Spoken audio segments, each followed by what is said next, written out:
GR. Number 217169, November 4, 2020. Ang ahensya ay kumuha ng OFW para sa trabaho sa ibang bansa bilang expediter. Inilagay siya ng ahensya sa kumpanya sa Dammam, Saudi Arabia. Nakasaad sa kontrata sa pagtatrabaho ng OFW na nagkabisa noong ika-4 ng Mayo taong 2005, ang mga sumusunod na tuntunin at kondisyon. Posisyon expediter. Tagal ng kontrata 24 na buwan. Buwan ng sweldo Saudi Riyal 4,000 mga benepisyo 30 araw na taunang bakasyon pagkatapos makumplito ang 12 buwang serbisyo. Aksidente o karamdaman kung sakaling hindi magawa ng empleyado ang kanyang mga tungkulin dahil sa aksidente o sakit na natamo habang nagtatrabaho sa proyekto o mga proyekto, ang pagpapagamot ay ipagkakaloob ng libre ng employer. Kung ang sakit ay tumagal o napag-alamang permanente na, ang empleyado ay ibabalik sa bansang pinagmulan at gastos ng employer. Noong ika-4 ng Mayo taong 2005, umalis ang OFW patungong Saudi Arabia at nagsimulang magtrabaho noong ika-7 ng Mayo taong 2005. Noong unang linggo ng Pebrero taong 2006, o pagkaraan ng 9 na buwan mula nang magsimula siyang magtrabaho, ang OFW ay nakaranas ng pananakit ng dibdib. Siya ay na-confine sa isang lokal na ospital noong ika-11 ng Pebrero taong 2006 dahil dito. Ang kanyang matinding pananakit ng dibdib ay na-diagnose bilang isang sakit sa puso ngunit siya ay pinalabas dahil ang kanyang kalusugan ay itinuturing na nasa mabuting kalagayan. Noong ika-18 ng Pebrero taong 2006, muling na-admit sa parehong ospital ang OFW dahil sa pananakit ng dibdib. Sa kalaunan ay bumuti ang kanyang kondisyon, ngunit pinayuhan siya ng kanyang doktor na agad na sumailalim sa angiogram test sa isang ospital na may mas mahusay na kagamitang medikal. Na-discharge siya noong ika-19 ng Pebrero taong 2006.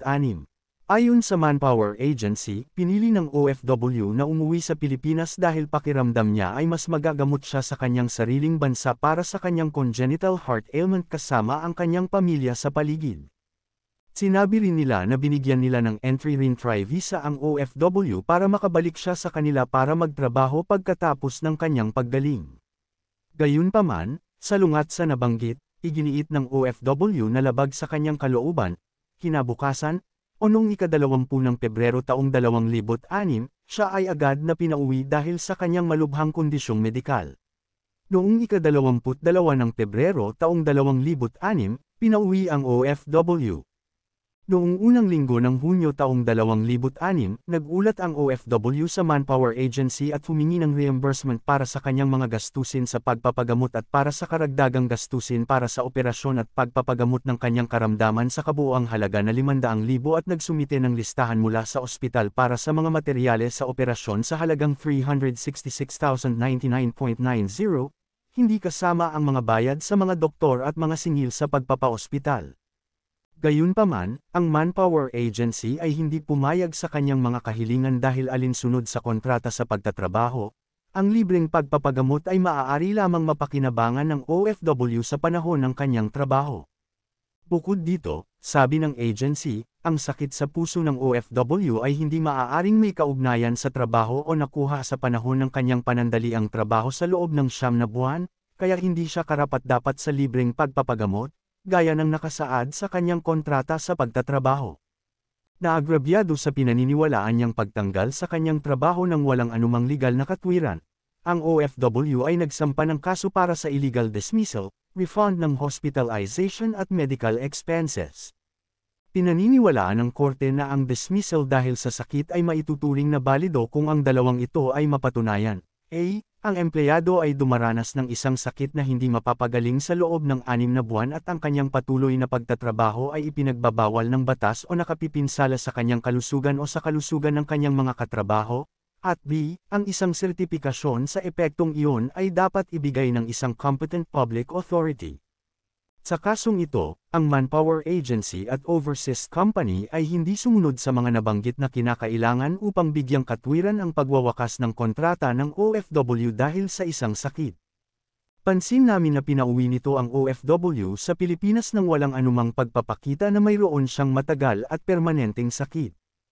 Higit pa rito, nakita sa OFW's medical reports na siya ay unang na-confine noong ika-11 ng Pebrero taong 2006 at sa kanyang paglabas noong ika-14 ng Pebrero taong 2006, siya ay nasa mabuting pangkalahatang kondisyon na may payo na magpasailalim sa isang percutaneous coronary intervention (PCI) para sa karagdagang pagsusuri at pamamahala.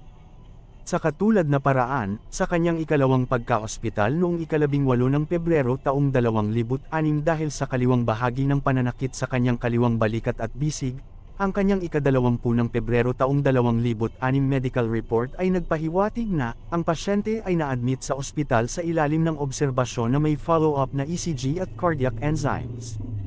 Walang nakitang bagong pagbabago ang ECG. Nasa normal na range ang cardiac enzymes. Pinigyan siya ng malakas na analgesic at partikular na paggamot at pinalabas na may payo para sa karagdagang pagsusuri. Kaya, nang maiuwi ang OFW noong ika-21 ng Pebrero taong 2006, wala sa kanyang mga talaang medikal ay nagpakita na ang kanyang karamdaman ay permanente o na siya ay dumanas ng isang sakit na hindi magagamot sa loob ng 6 na buwan at ang kanyang patuloy na pagtatrabaho ay ipinagbabawal ng batas o nakasasama sa kanyang kalusugan o sa kalusugan ng kanyang mga kasamahan sa trabaho.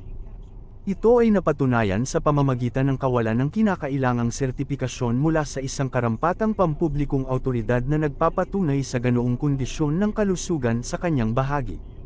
Kaya naman pinanghawakan ng CA na ang Manpower Agency ay nabigong sumunod sa mga probisyon ng kontrata sa pagtatrabaho ng OFW, at sa mga probisyon ng Article 284 ng Labor Code at Section 8, Rule I ng Omnibus Rules Implementing the Labor Code. Kung ginawa nila ito, ang sakit sa puso ng OFW ay maaaring ituring na isang awtorisadong dahilan para sa kanyang pagkatanggal sa trabaho. Iginiit pa ng Manpower Agency na hindi maaaring magkaroon ng karamdaman ang OFW sa loob ng 9 na buwang pagtatrabaho sa kanila. Sinasabi nila na ayon sa kontrata sa pagtatrabaho ng OFW ay hindi kasama ang kanyang sakit sa puso dahil ito ay isang congenital na pinalala ng isang hindi malusog na pamumuhay at sa makatuwid ay hindi nauugnay sa trabaho. Hindi rin naging posible para sa kanila na sumunod sa mga iniaatas na ipinag-uutos ng batas para sa pagwawakas dahil sa sakit dahil hindi nila tinanggal ang trabaho ng OFW noong siya ay pinauwi noong ika-21 ng Pebrero taong 2006. Ang nangyari ay ang pansamantalang pagpapauwi ng OFW ay para sa kanyang pagpapagamot sa Pilipinas, kahit na ang kanyang sakit ay hindi nauugnay sa trabaho. Napag-alaman ng korte na ang Manpower Agency dito ay iligal na nag-dismiss sa OFW nang ang kanyang kontrata ay pre-terminated at siya ay pinauwi pabalik sa Pilipinas nang walang makatarungan o awtorisadong dahilan. Una, nalaman ng korte na ito na ang uri ng trabaho ng petitioner bilang expediter ay nag-ambag sa paglala ng kanyang karamdaman kung talagang ito ay dati nang umiiral sa panahon ng kanyang pagtatrabaho. Pangalawa, napag-alaman ng korte na ito na nabigo ang Manpower Agency na patunayan ang kanilang claim na ang OFW ay voluntaryong bumalik sa Pilipinas para magpagamot. Kung ang repatriation ay talagang voluntaryo sa kanyang bahagi, hindi sana siya maghahabol ng kasong iligal na pagtanggal laban sa mga agency. Dahil dito, ang agarang pagsasampa ng OFW ng kasong illegal dismissal ay nagpapawalang bisa sa pahayag ng mga agency na kusang loob siyang pumayag sa kanyang repatriation para magpagamot sa kanyang sariling bansa. Gayun din, nabigo ang mga agency na patunayan ang katotohanan na binigyan nila ang OFW ng re-entry visa upang suportahan ang kanilang argumento na hindi nila siya pinaalis. Kaya, may pananagutan ng Manpower Agency at overseas na kumpanya sa illegal dismissal at iniutos sa kanila na bayaran ng OFW ng full reimbursement ng kanyang placement fee at ang kanyang mga sweldo para sa hindi pa natatapos na bahagi ng kanyang kontrata sa pagtatrabaho.